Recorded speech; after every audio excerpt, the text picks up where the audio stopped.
Financial Management, FIN3701. We're looking at support material 2. We just revised 3 key cash flows from last time. Initial investment, operating cash flow, terminal cash flow. Right, why do we need those cash flows?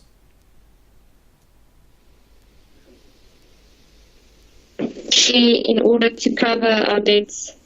Okay, we need to make decisions based on what we know that we're going to have to invest now, which is the initial investment. So if I have an initial investment, that's the start. That's what I'm going to be investing. And then we'll be receiving inflows over the life of the project. And that either makes the project good or bad. Make sense? All right, so Yes. when looking at financial management, we need to apply different techniques. A technique is the how you do something. Okay, so when I'm looking at a specific technique, I'm trying to calculate, I'm trying to find a measure. So I'm looking for something like NPV. I'm looking for something like IRR or payback period or profitability index. So those are all different measures. And if I'm focusing on capital budgeting, I'm looking at those resources that I'm going to be allocating to different areas or different projects. Okay. So when looking at NPV and IRR, we're going to compare which technique is better. Okay, so do I rather use NPV or do I rather use IRR when doing a capital budgeting type of question? Right, capital budgeting is a very big section. Obviously, things that we covered last time is going to be covered here again in terms of cash flow. Right, and then later as well when we refine the model slightly to make it more accurate. If I'm focusing on techniques, we're just looking at the workings, the calculation, that's it. So when focusing on study unit 2, just appreciate that the chapter is focusing on how are we going to calculate certain amounts on our calculator. Those amounts could be IRR, NPV, profitability index, it could be anything. So when looking at theory, we need to apply that to different scenarios to see which is the best measure. Okay. So the first bit, we're looking at an overview, okay, in terms of the use of capital budgeting techniques in an environment of certainty. If there's certainty, is there risk? No. No. Okay, risk isn't an important consideration if we're in an environment that we're considered to be constant, okay, without changes. Right, certain. So we've got calculations, we've got formulae, we've got cash flow considerations. The cash flow that we'll be focusing on is obviously initial investment, OCF, operating cash flow, and TCF, terminal cash flow. Those were the 3 that we looked at last time in terms of inflows and outflows. Yes? Okay. Okay. Yes. Right. Expectations is what we expect is going to happen in the future. So this is looking at the decision. Are we going to accept or reject the project? Remember, we make that decision today, so at time 0. And time 0 is going to either be an accept decision or a reject decision. If I reject the project, we're not going to have those future inflows or outflows. Right, if we accept the project, then we will have those future inflows and outflows. Okay. Evaluation. What does it mean to evaluate something? To put a value. Okay, to put a value. Yeah, that's a good consideration. Evaluate would just be to either accept or reject. Okay, so the decision. Do you agree? Okay. So when looking at an evaluation, Yes. we're focusing on the decision making, but we're evaluating if a project is going to meet our requirements. Okay. So a bit of recap from last time. What is a relevant cash flow? Do you remember what that is? Give me an example of a relevant cash flow.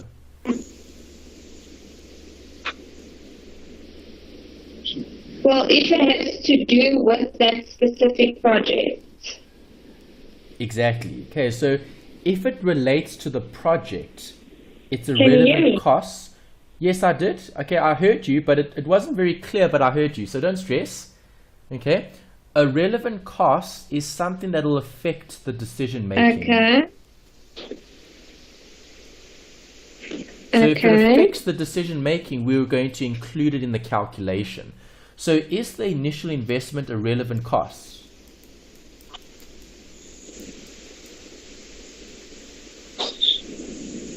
Yes. Definitely. Operating cash flow, is that relevant? Yes. Terminal cash flow.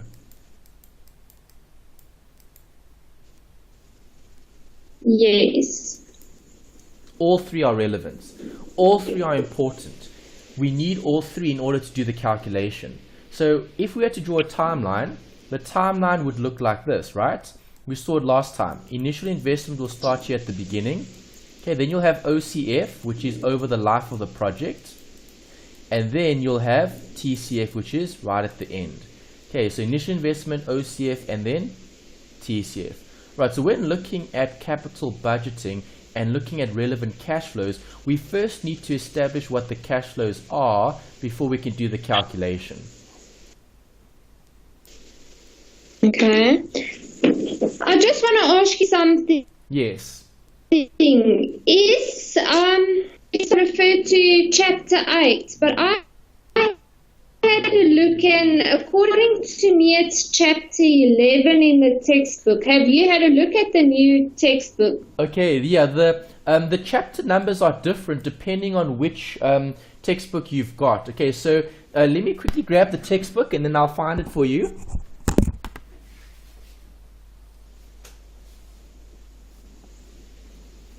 We do have the same textbook, eh? Yeah, the orange one.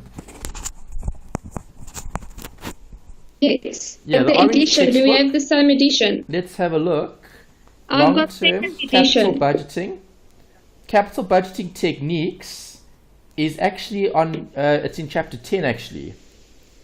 Chapter 10, capital budgeting techniques. Long-term capital budgeting. 11 is looking at cash flows. That's what we looked at last week. Alright, so obviously depending on your edition, so you've got the orange textbook. Yeah, the orange textbook, it's chapter 10. Okay, so if we're recapping this is chapter 11, yeah. Okay, Yes. so obviously chapter 8 is first edition, chapter 11 is second edition. Okay, because I see in the study guide they're also still referring to chapter 8, and it was confusing me. Yes, because they're still referring to the first edition. Okay, so don't worry too much about the chapter numbers, just focus on the topics.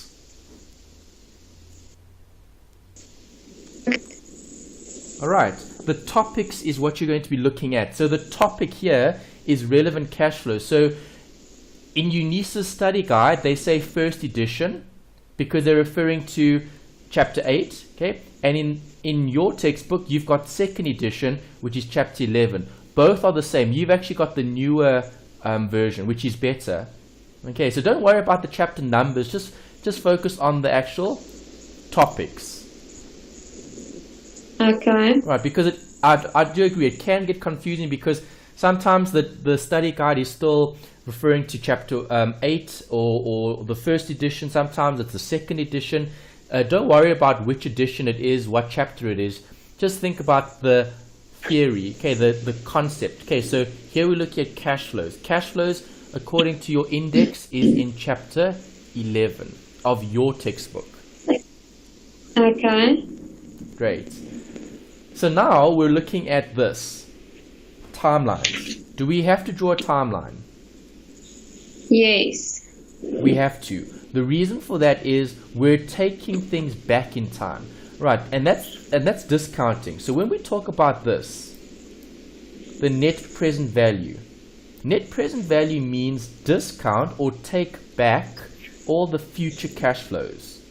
So cash flows that occur here, or there, or there. What are we going to do to them? We're taking them all back to time what? 0. Time 0. Time 0 is now, when we make the decision. Happy? Yes. Okay. So NPV has 3 points that we need to look at. The first is if it's equal to 0, then you've achieved the I. The I is the rate that you have over the period of that particular project. Okay, that asset. Okay, that how can I put it? That consideration. Okay, so the consideration here is for a project or an investment or a different product. It could be anything. And if I is achieved, your net present value is going to be equal to 0 because you don't have anything extra, right? And you don't have a negative amount. If it's less than 0, if NPV is minus something, okay, so let's say negative. If NPV is negative, then the I was not achieved. Okay, if it's not achieved, then that's not a good project. Okay, projects that don't create an NPV, which is a net present value, which is a measure. NPV measures something. It measures the current value. It measures everything at this point in time, at time 0. So depending on our view, if it's positive, we'll most likely accept it. If it's negative, we're not. So we need to consider what is the actual NPV. Positive, negative, or equal to 0. If it's greater than 0, it's going to be positive. And if it's positive, we've achieved the I and we've even got extra. Okay, more value. Definitely take that one.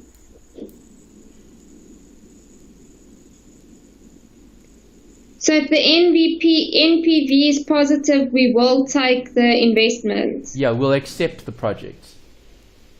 But we'll see that on the next slide. Okay. This is just looking at the theory. NPV is looking at value, net present value. So where is that at time? 0. Exactly.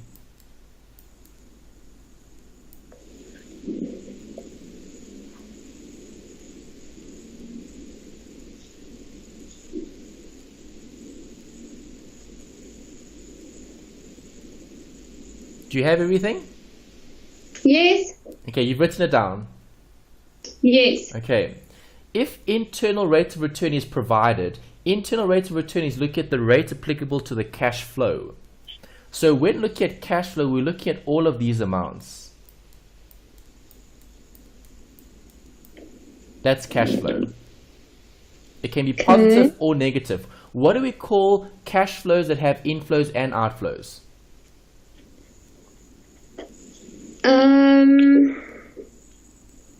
Inflows and outflows, the non-conventional. Good. Okay, you get 2 types, conventional and non-conventional.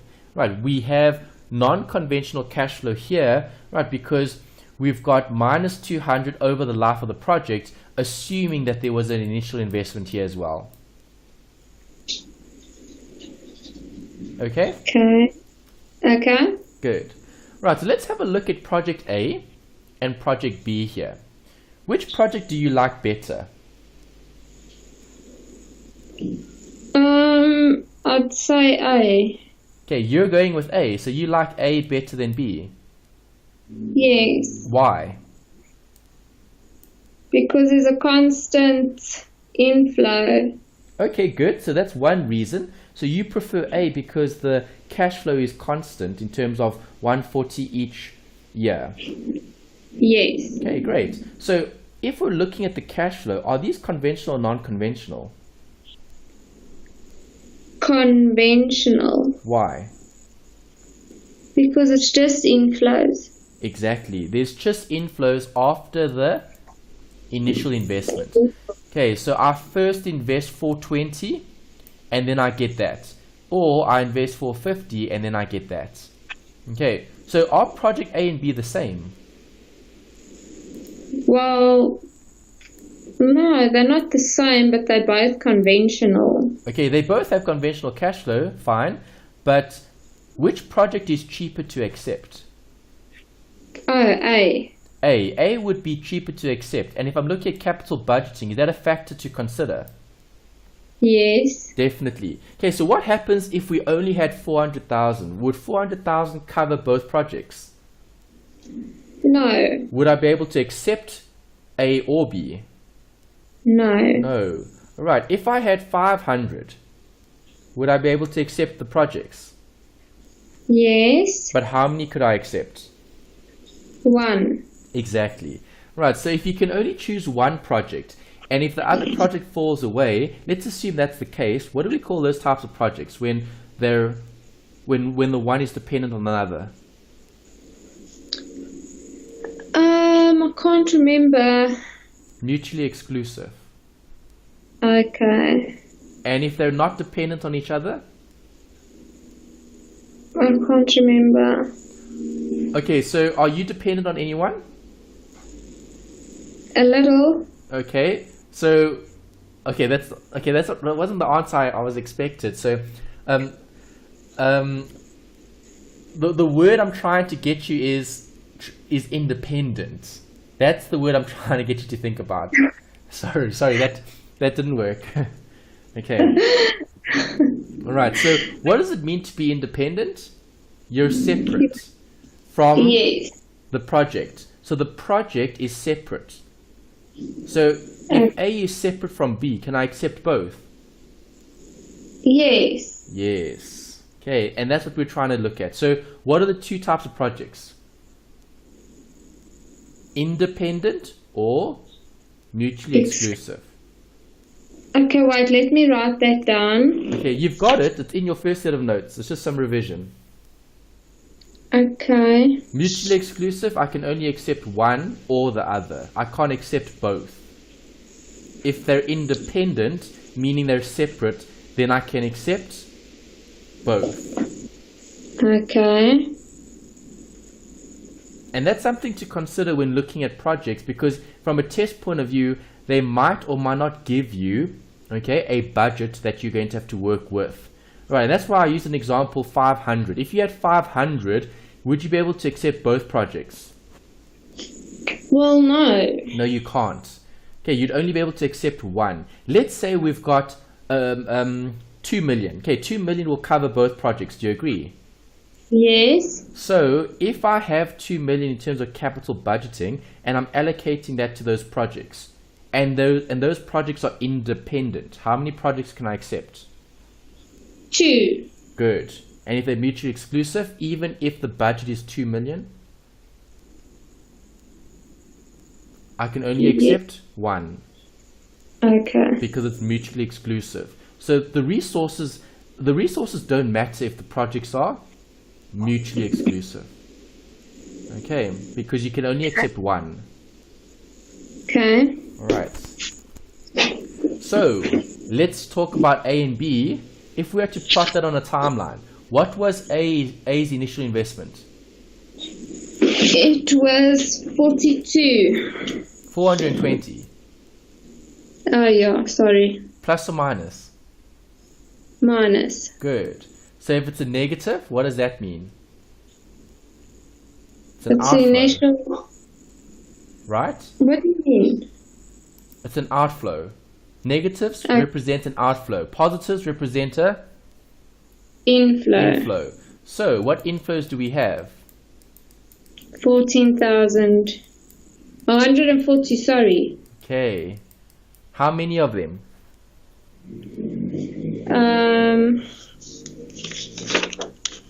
1, 2, 3, 4, 5. 5 positive cash flows. What do we call those cash flows? Inflows. Yes, and they're operating cash flows, OCF. Okay. Okay. So what would B look like? Just hold on. OCF plus the inflows.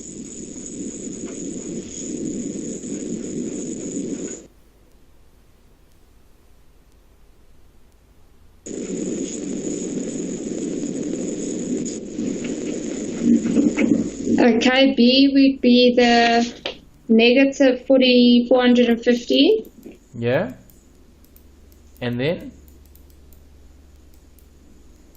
And then, sorry, I have to keep on turning back. It's 280.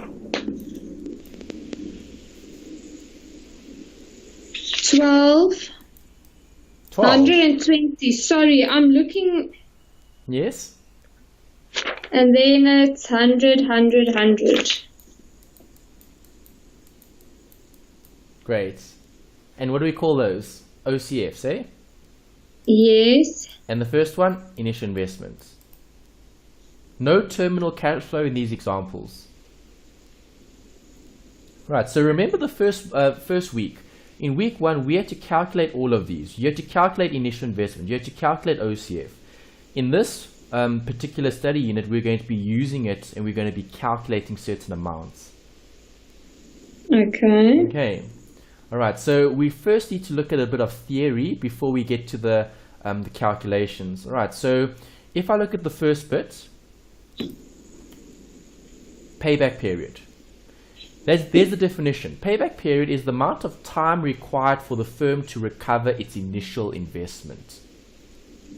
Okay, so if I'm recovering the initial investment, what am I looking at? Am I looking at the INV, the OCF, or the TCF? OCF. No. I'm covering the... Oh, okay, so, sorry, I understood the question wrong. So, we're going to see how long the OCF takes to cover the INV. Okay, yeah, that's correct. Okay, so yeah, but the focus is always on the initial investment because that's the risk. That's how much you're risking when starting the project. Okay. Okay. So, is it easy to calculate? Well, very, because I just need to look at the totals. When do I cover the initial investment? Okay. And then we'll be looking at regular or irregular cash flows. It doesn't matter. It could be either or. It could be regular, meaning the same, or irregular, meaning different. Okay. So when do we accept and when do we reject? Well, according to payback period, companies will have a minimum requirement. Okay, so minimum requirement is looking at the time frame that you would be happy with. Right, so if you had to invest INV a certain amount today, okay, how long in terms of time would you allow the investment to run before paying back the initial investment? That's what we're looking at. Okay, so do you want the payback period to be longer or shorter? Okay. Which one? Shorter. Correct. And that's why we accept when it's less than or greater than. Less than. Exactly. If it's less than the maximum acceptable, we accept. And if it's greater than? We reject. Exactly. Okay, we don't want projects that are longer in terms of the actual minimum criteria. Okay, so minimum criteria is looking at what? The time associated with paying back the initial investment. Yes. Happy so far? Yes. Okay, so let's apply that here. Let's look at these. Okay, project A. How much is the initial investment? 420. Okay, I'm looking at payback, so I need to calculate it. So how am I going to calculate the payback? Well, I need to look at all the subsequent years that take place from year 0 to year 5. After 1 year, how much do I have? 140. 140. Have I paid back the initial investment? No. Correct. How much do I have after 2 years? 280. Good. Notice you're adding those amounts. Have I paid back the initial investment? No. How much do I have after 3 years? Oh gosh, 32. 320. No. What do you mean, no? I don't have 320. After 3 years. 280 plus 140. Is how much? 32. No. Really? 32? Oh no, 42. Sorry. Double check. Grab the calculator. 28 plus 14. 42. Sorry, my maths is terrible now. Okay. Good or bad? That's good. Why? Because it's within the time frame of 5 years. Okay, well, it's before 5 years actually. So how many years did it take to pay back the initial investment? 3 years. Exactly. Good. Okay, let's try with B. After 1 year, how much? Just hold on 1 second. Okay, after 1 year it's 28. 2. 40. 3. 50. Okay, so I've got 400,000 after 2. I've got 500 after 3. Where's the payback period? 5 years. Oh, in 3 years, sorry. Well, it's actually before the 3 years are up. It's somewhere between year 2 and 3. Okay. Okay, so how do I calculate the exact amount? Well, how much do I have after 2 years?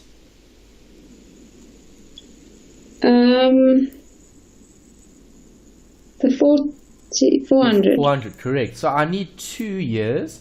And then how much do I need in the last year? Will I have enough in the last year?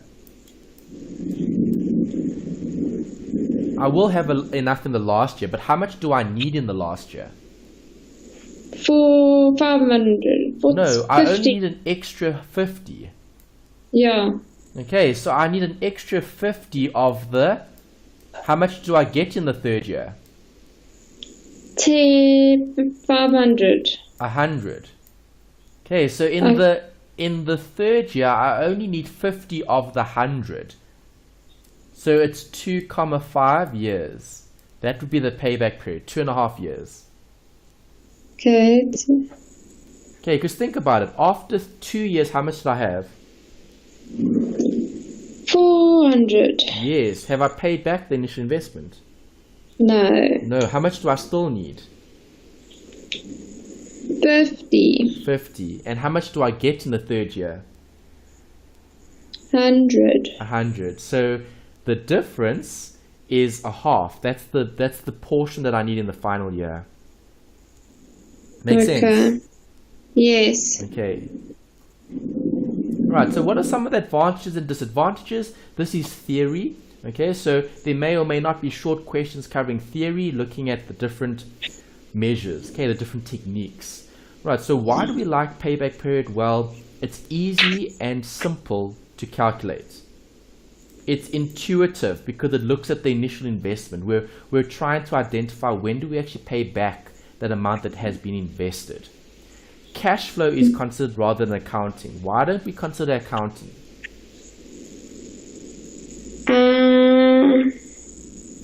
Because of the statement of comprehensive income doesn't reflect the actual cash available. Well done. These are good answers. I can tell you've been doing some pre-reading. That's good. Have you? Yeah. Yes. Okay, that's great. Okay, because that's exactly right in terms of you've got accruals when it comes to accounts, and it doesn't look at cash. Well done. Okay. In terms of risk, it's very basic to measure. Okay, we're just thinking about risk as being what? The initial investment. That's it. Okay, so we're looking at, well, when do I cover that? I and V. If I cover I and V, is there risk? No. Okay, because you've covered the initial investment. You've actually got everything you've invested. Okay. Okay. Disadvantages. The maximum acceptable payback period is subjective. If something is subjective, what does that mean?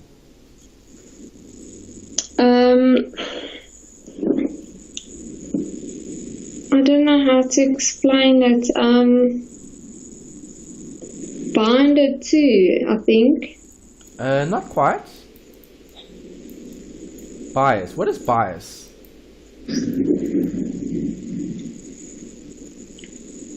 I don't know how to explain it. Try. Give me an example then. Come on.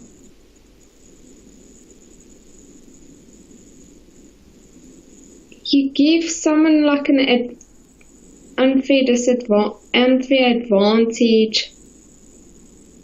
Okay, you don't really give someone anything because it's subjective. So subjective is when you have a preference. So do you like anything more than something else? Whatever it is. I don't know. Think of something that you like more than something else. What do you like more than something else?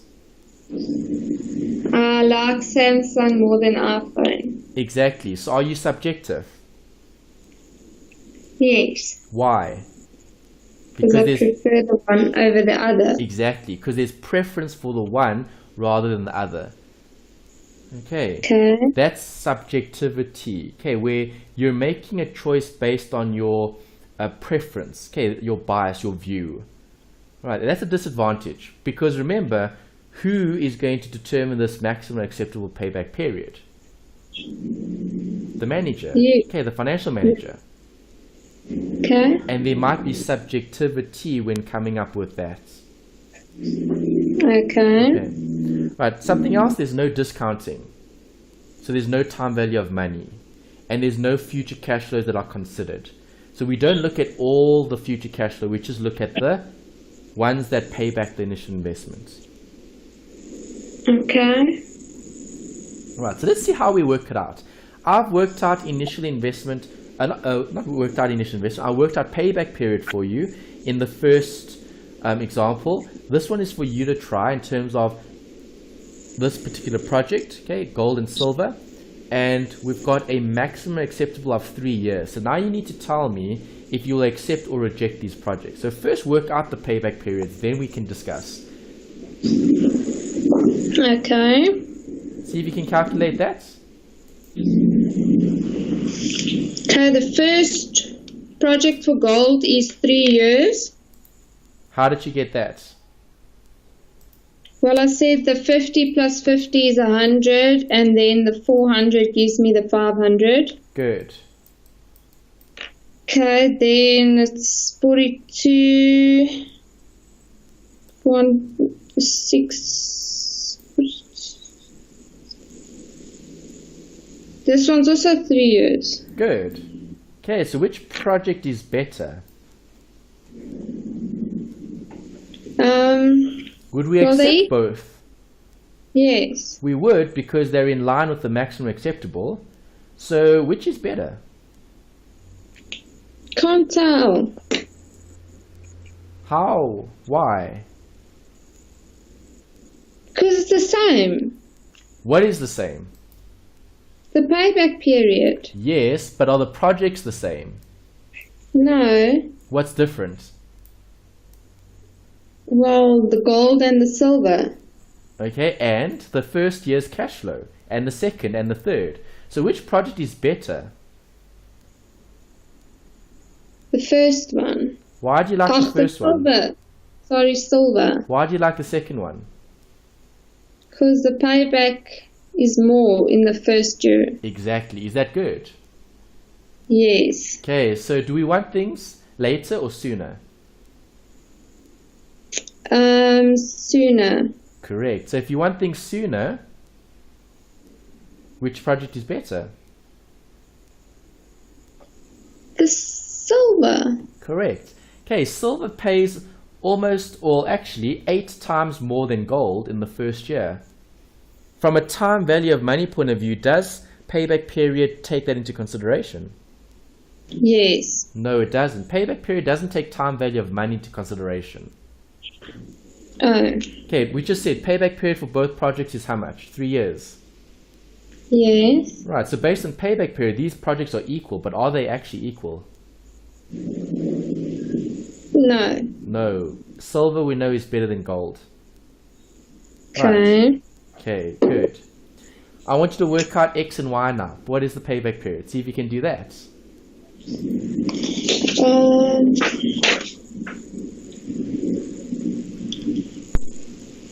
Okay, well, X will also be 3 years.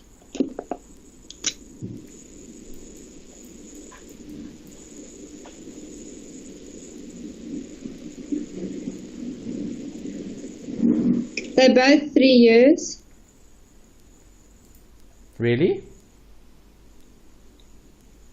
Are they both 3 years? Oh no. Jeez,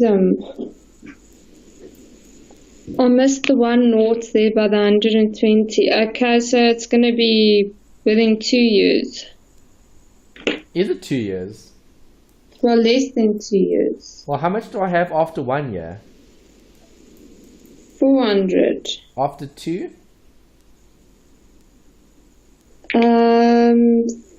52. 502. 520. So, Yes. when is the payback period? Between, hey? In the second year. Yeah, between year Yes. 2 and year 3. So how do I get the actual answer, the exact answer? Well,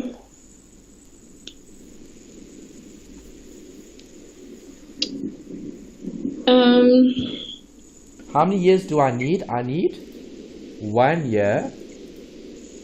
And how much do I need in the final year?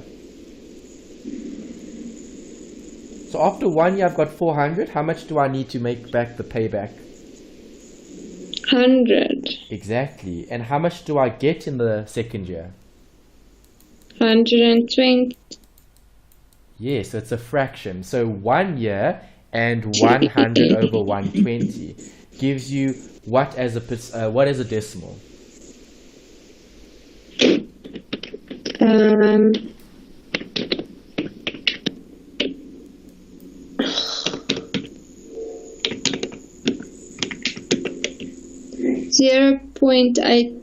0.8333. Okay, and that's the payback period. So which project is better? Y. Good. Are we going to choose X? No, Why not? because it takes too long. Correct. It's greater than the maximum acceptable. Good. You got it. Yes, let me just quickly write this down. So it's 1 year and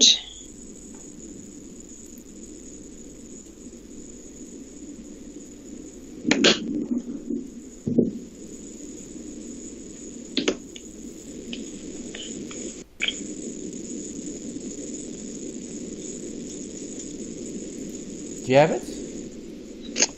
yes, Happy? yes. Okay.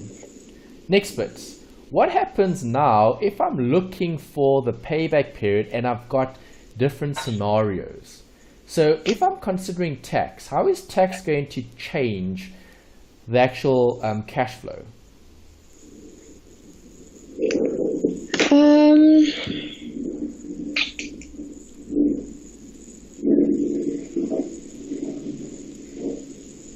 Well, wait, what's the question? How am I going to build tax into the calculation? Well, you're going to have to add it. Do I add tax? Well, isn't tax paid back to you? When is tax paid back to you?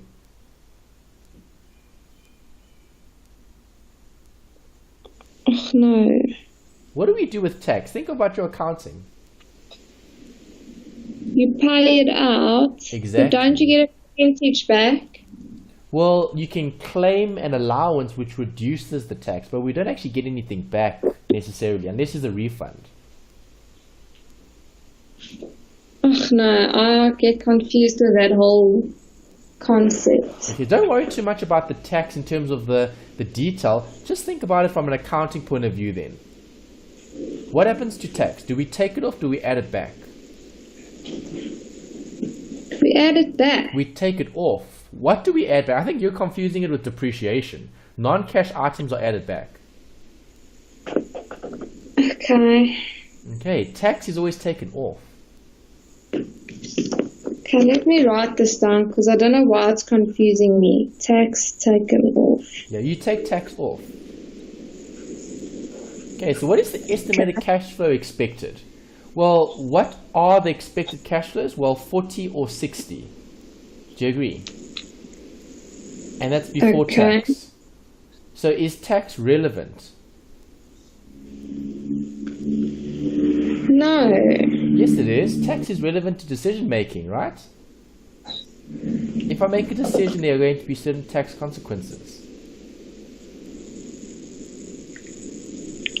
Right?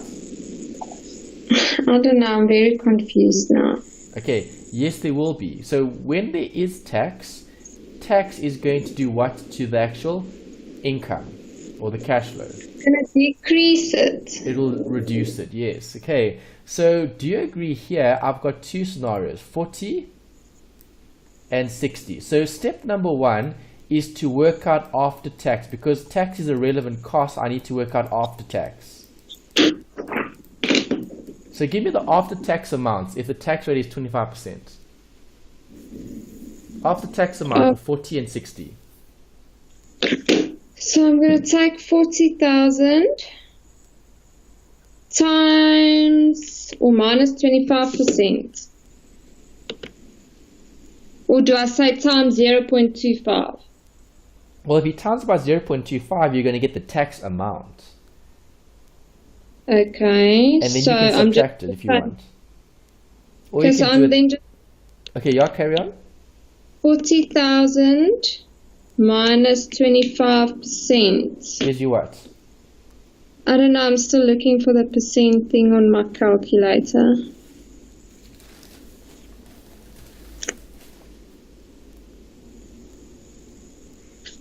I can't find the percentage thing. Okay, times by 0.25 then. Okay, do you get the 3,000? If you times about 0.25, you should be getting 10,000. 10,000 would be the tax, 25% of it. Okay, wait, no. 440,000 times 0.25 is 10,000. Is 10,000, yes. So after tax would be 40,000 times brackets 1 minus 0.25. You'll get the same answer. Gives you 30,000. Okay. That's after tax. Okay. And then what do? I do the same thing for the 60,000. Okay.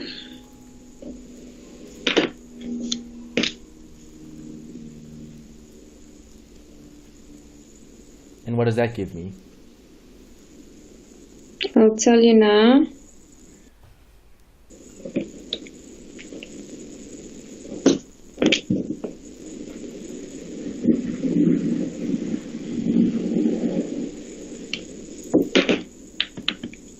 $45. Correct. Okay, so now do we have the after-tax cash flows? Yes. Yes, now I can work out the payback period. Okay, so after tax, this is per year, and this is per year. Alright, so now calculate payback period.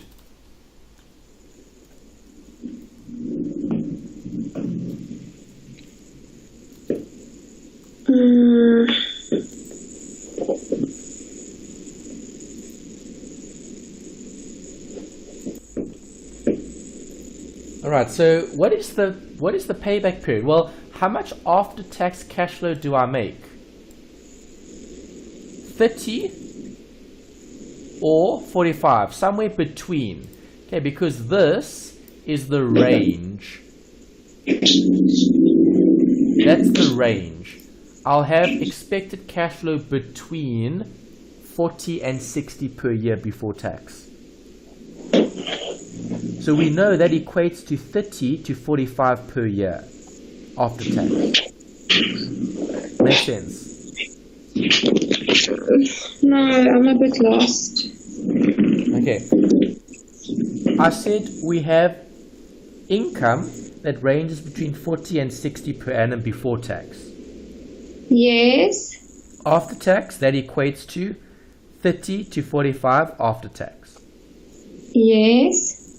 So now we need to then consider the payback period. So after 1 year, if it's 30,000, how much will I have? 30,000. Yes. After 2 years, how much will I have? 60. After 3? 90. 4? 120. 5? 150. 6? 180. Okay, there I've got 6 years and now I've only hit 180. If I get the last year, so year 7, what will I have? But why are you worried about 180? Because 180... because we're waiting to get 200. Exactly. Okay, sorry. See, that's the question I wasn't understanding. Oh, okay. So after the 18, the next year it will be 21. 210. Yeah, 210. So, have you paid back the initial investment? Yes. Yes. So the payback period for this one would have been 6 years plus... How much do I want in the last year? 20 divided by 30, which is 6,666 years. Okay, let me just write this down.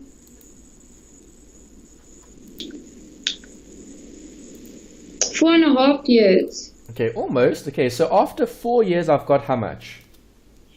180. Yes. How much do I want in the last year? 200. 20 over 45. Okay. Okay, because I need 20,000 the last year, because after 4 years, 4 times 45 gives me 180. So 20 divided by 45 gives me 0.44. So it's 4 years, comma 4444. Okay. Got it? Yes. Okay, so what is this example actually telling us? This example is telling us that if we have room for a risk in terms of the cash flows, because the cash flows we estimate, are they going to be exactly what we're going to get? Not always. Not always. Okay, you could get slightly more, you could get slightly less, but you're expecting to get somewhere between 40 and 60. Yes. So the payback period is going to be somewhere between 4.4 years and 6.6 years. Yes. Good. Okay, and that's payback period. Happy? Yes, I just need a lot of practice. Okay, don't worry, we'll look at assignment questions later, we'll look at exams later, so yeah, don't stress. For now, just understand the theory and know how to work out these different amounts. Okay. Okay, earlier on we spoke about NPV. What does NPV do? Discount everything back. Why? It's working out this. The value where? At time? 0. Exactly. Okay, so net present value is always at the beginning. To calculate NPV, I've put a formula here. Right, net present value equals the present value of your future cash flows minus the initial investment.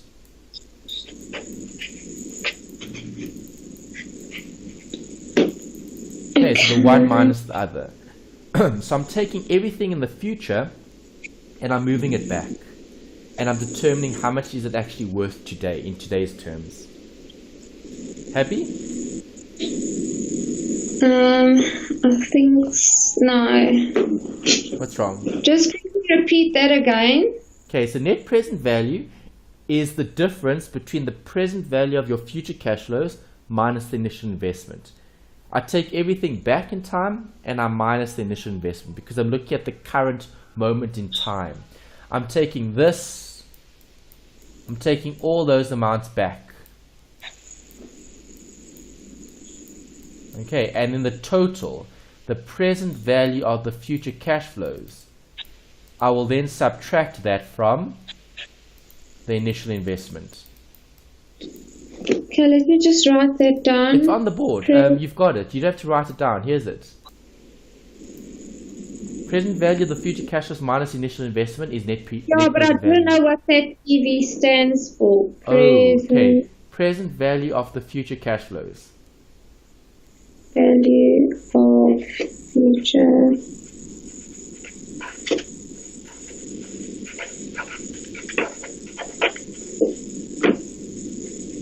Okay.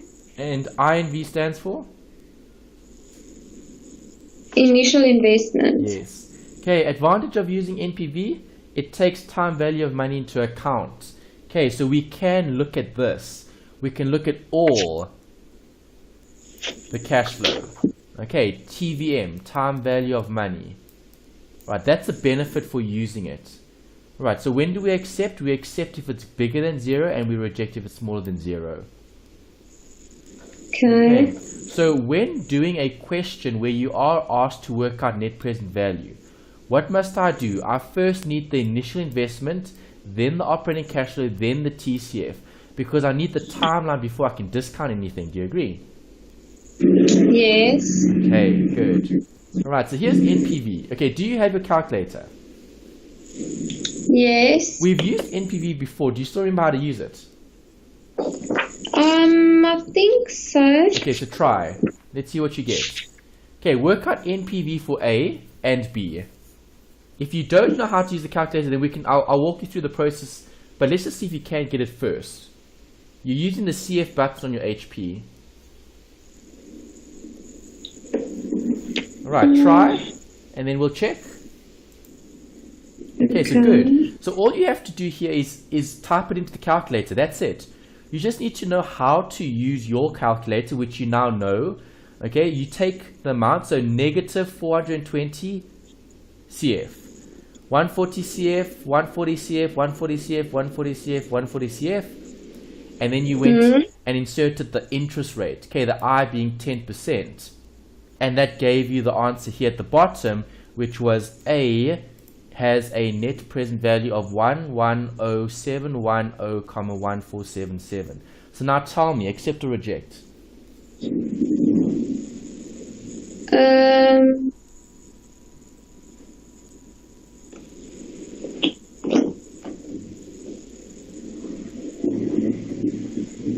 don't know. Accept or reject? Is it positive or negative?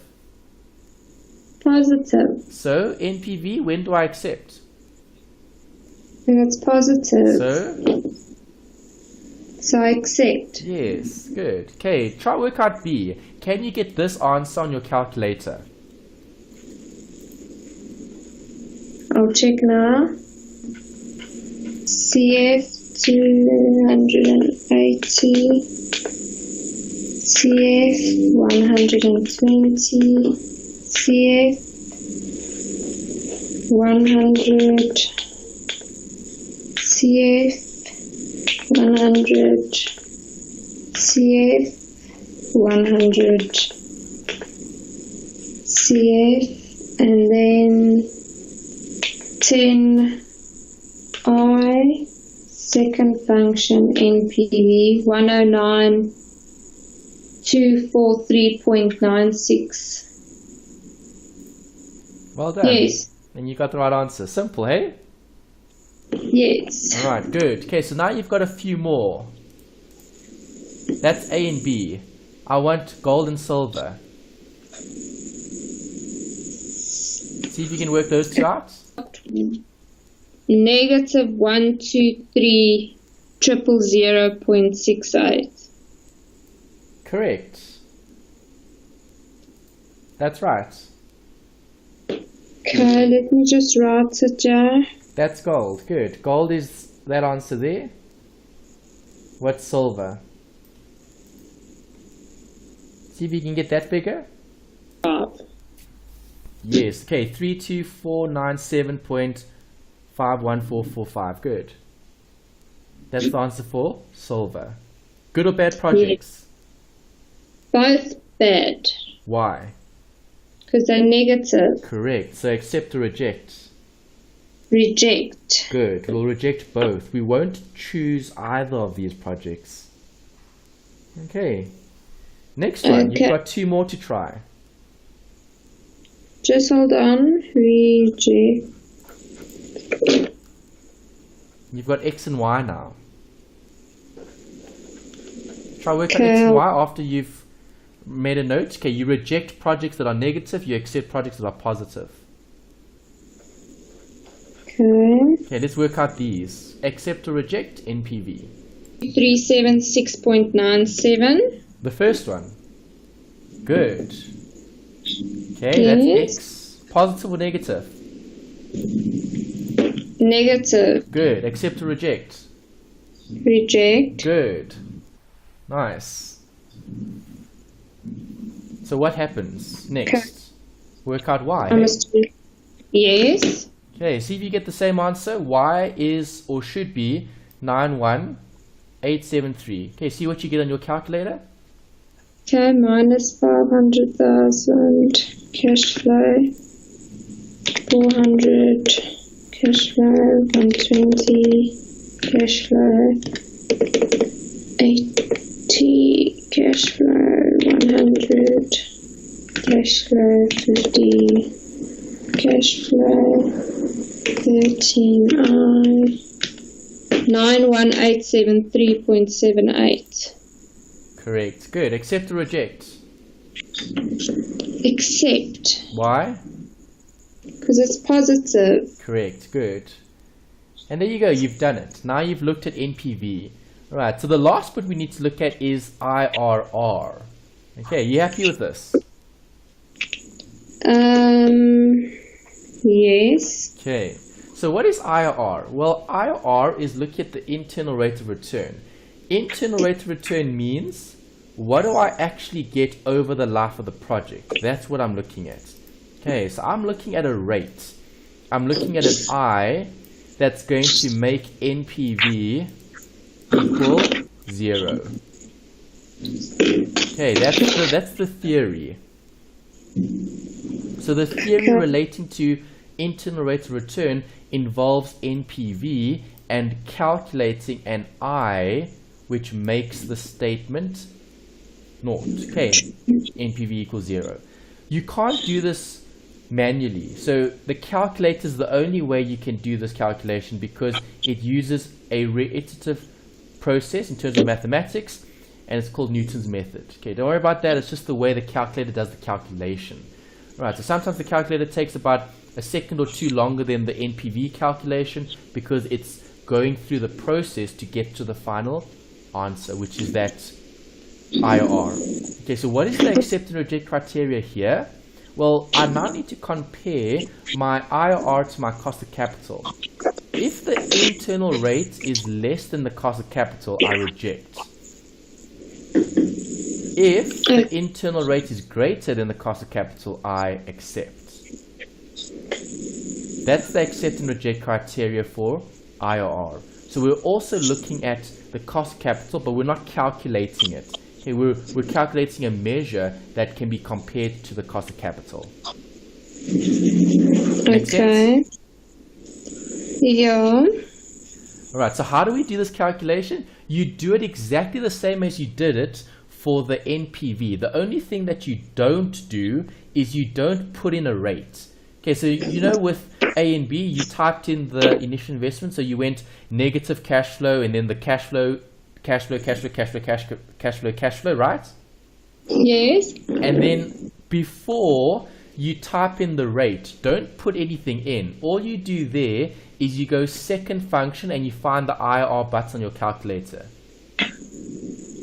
And you solve for it, and then it'll give you the right answer. So I'm going to say second function IR and then second function NVP or NPV. No, you don't. You're not looking for NPV. You're looking for IRR. So all you have to do is just second function IRR, and that is the answer. Oh. Alright, so let me show you what the answers are here, and then we'll check it on your calculator. So that's what you're going to be getting on your calculator. Okay, 19,8577 for A. But now we need to check if you can get it on your calculator. So what do? Type it in the exact same as you did for NPV. Okay. But just don't put in a rate. Solve for IRR when you get to that step. Try. Okay.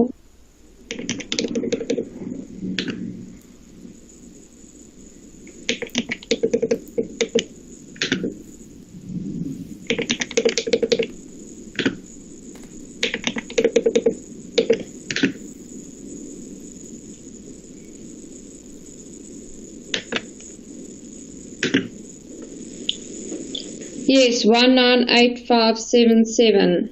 Good. Okay, 198577 is the IRR. Accept or reject?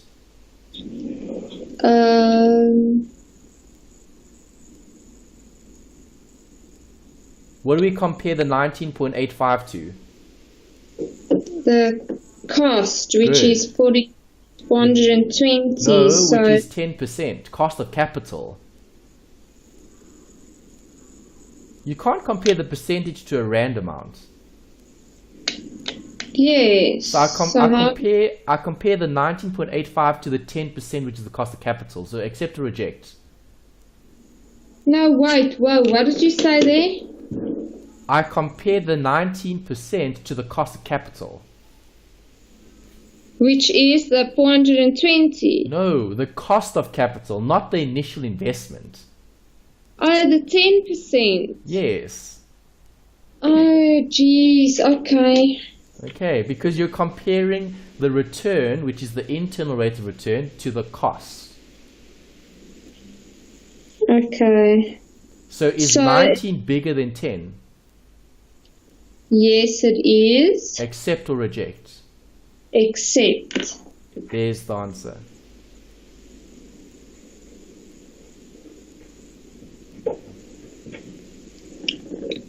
Okay. Okay, try workout B. Get the 21.65.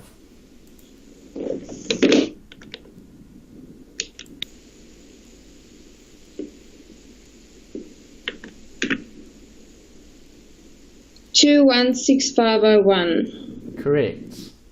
And now you know how to calculate IR on the calculator. So all it is, it's the same as your NPV calculation, except you don't put in a rate because you're solving for the rate. Okay. Accept or reject? Except. Why? Because it's more than 10%. Exactly. There you go, you got it. Well done. Okay. Next two. You've got two more slides there with calculations. Let's put up the next bit. I want gold and silver. Go for it. Okay. Minus 500,000. Is that 500? Start again. Okay. Can I? Okay.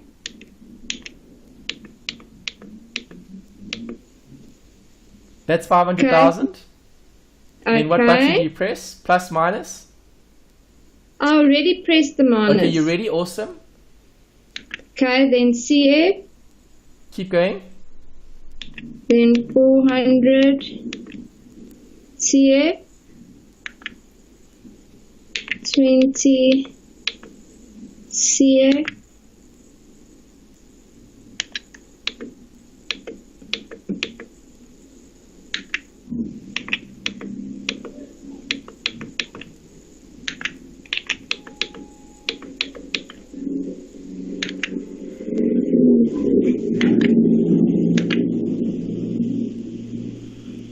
And the answer is? Yeah, it's 17,665.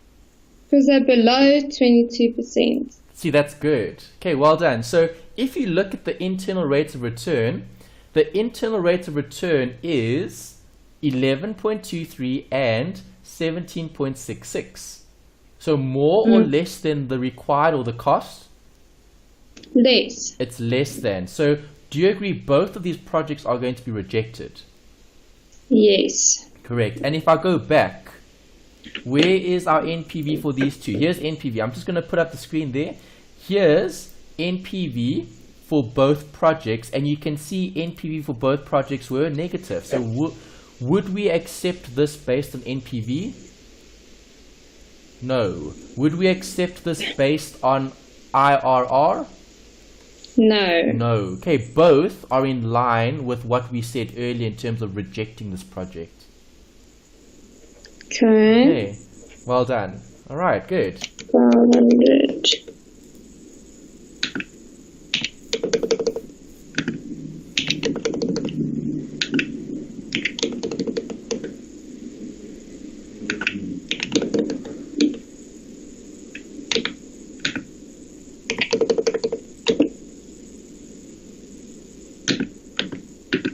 Okay, for x I get 0. Correct. Okay, why is x 0 in this example? I don't know. Have a look at the initial investment and compare it to the cash flow. If I add up all those cash flows, what do I get? Oh, 500. Exactly. So does this project give anything? No. No, this project doesn't give anything more than the initial investment. So is there any internal return? No. No, there's nothing. All right. And that's why we've got 0 for A. Not A, sorry, I've put the wrong labels here. For X. Yeah, it's X and Y, not A and B. Okay, X. See if you can work out B. Just hold on, I just want to make a note here. Okay.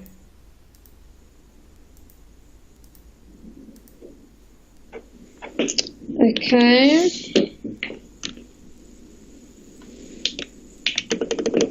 Comma 2806. That's correct. 24,28 is the right answer. Good. And that's how we do IRR and NPV. It's done all in the calculator. Nice. Okay, this one we will accept Why? because it's more. Then? The 13%. Exactly. Okay, so as long as it's greater than the required or the costs, you're going to accept Y. So Y is good, X isn't. X doesn't have a return. And if you look back to your previous working, when we worked out NPV, we saw NPV was negative there. Okay, so it's in line with what we expected. Happy? Okay. Yes. Great. All right, then on the last two slides, I've just given you some theory to consider. This is covered in the study guide, actually. The study guide looks at refinements. Okay, and they talk about an annualized NPV. Okay, we'll talk more about that later when we refine the model. Okay, when we refine the model, we're trying to make the model more accurate. That's what we're trying to do. We're trying to get a better estimate of value. Okay. Okay, so we've looked at all three of these. Payback, NPV, IRR. Okay. We looked at ranking, accept and reject last time. Why do we need ranking and accept and reject criteria? Do you remember? No. Okay, it's to have those minimum, let's say, it's like a minimum criteria. It's like a checklist. Okay, so the example we spoke about last time, you said buying a phone. So would you buy a phone without a camera? No. No. Would you buy a phone that can't connect to the internet? No. No. So we're buying something that meets the minimum criteria in terms of ranking and accept or reject. So we'll only accept certain phones that have certain features. Okay. Okay. So which is better? We spoke a bit about this earlier in terms of NPV and IRR. We know the one calculates a measure of value and the other calculates a percentage. So from a theoretical point of view, NPV is more superior because it can calculate reinvested capital in terms of more INVs. Right, so when we have non-conventional cash flow, can I use NPV? I don't know. Yes. Will I be able to use IRR? Yes. No. Okay, I can't use IRR when I have non-conventional cash flow because I have other outflows over the life of the project. And IRR doesn't provide for that. Then you need to use something different, which is a modified IRR, which we're not going to look at in this module. Okay, so just remember which is better, NPV or IRR? NPV. Correct. NPV is always better. Okay. Alright, then two more things over here. This one, as I said, is covered in the study guide. You're not going to see this in the textbook. This is part of the refinements. Okay. It is covered in the textbook though in terms of an annualization, okay, of NPV. We'll discuss it when we look at the refinement chapter. Okay, so the one after this is looking at ways to improve the model. So how do we make those measures more accurate in terms of in an environment where we have uncertainty? Because remember when we started this set of notes, the first bit was, are we in an environment where we have certainty? No. Yes. Okay, in this set of notes, the answer was yes. Oh. But in the next set of notes, the answer is going to be no. We're going to assume there's uncertainty. Then what must we do to refine the model to make it better? Okay. All right, so profitability index is present value of your future cash flows over your initial investment. That's one working. I would use this one. This is probably a better equation because NPV, can you work that out on the calculator? Yes. Yes, you can. The initial investment, is that given in the question? Yes. Yes, it is. So this formula is probably better to use because NPV can be calculated on the formula. To get this, it's going to be a bit more challenging. So I'd rather just use NPV and just add back the initial investment. It's easier. Okay. Okay. What does profitability index tell us? It tells us if the project is good or bad from a benefit/cost point of view. Okay, it's almost like cost versus benefit or risk versus reward. So do we want a profitability index of greater than 1 or less than 1? Well, it must always be bigger than 1 because that shows that there is value being created and the project is acceptable. Okay. All right, just make a note of this. We'll look at it later when we refine the model.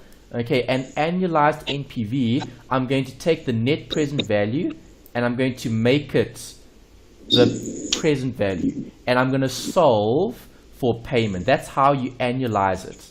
All right, so if you just want to highlight one thing here, it's just that. It's annualize NPV.